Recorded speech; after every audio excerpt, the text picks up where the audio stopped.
ഉണ്ടാകുന്ന പ്ലാസ്റ്റിക് കണ്ടോ കണ്ടോ കണ്ടോ ദേ ദേ ദേ ദേ ദേ beef. This is not beef, this is plastic. See കണ്ടോ കണ്ടോ കണ്ടോ ദേ പ്ലാസ്റ്റിക് വലിയുന്ന കണ്ടോ, വലിയുന്ന കണ്ടോ. ദേ ദേ ദേ ദേ ദേ കൊച്ച ഇങ്ങോട്ട് ഓടി വാ, ഇങ്ങോട്ട് വാ. ദേ അയ്യോ എന്ത് കളിപ്പീരാ മനുഷ്യനെ കളിപ്പിക്കുന്നത്. ഇത് ലുലുവിൽ കൊണ്ട് കാണിക്കണേ, ഇത് കഷ്ടം. ദേ നോക്ക്, ഇതെനിക്ക് മേടിച്ചോണ്ട് വന്നപ്പോഴേ എനിക്ക് അതേ ദേ ദേ വേണ്ടേ ഇത് കണ്ടോ. കൊച്ച ഇങ്ങോട്ട് വന്നേ. ദേ ഇത് കണ്ടോ പ്ലാസ്റ്റിക് വലിഞ്ഞു നിക്കണേ, കണ്ടോ വലിഞ്ഞു നിക്കണത്.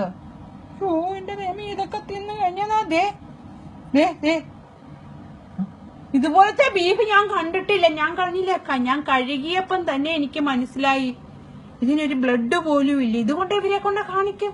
ഞാനും വരാം ഇങ്ങനെ കളിപ്പിക്കണേ. എന്നാന്ന് മനുഷ്യനെ കൊല്ലാനാണോ ഞങ്ങള് കേസ് കൊടുക്കൂന്ന് പറയണം.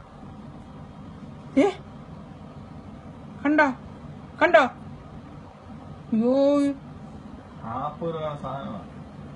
40 രൂപ. അതാ പറഞ്ഞ അവര് കൂട്ടി വില കൂട്ടി മേടിക്കും. അതെ അതെ ദേ ദേ കണ്ടോ കണ്ടോ കണ്ടോ പ്ലാസ്റ്റിക്.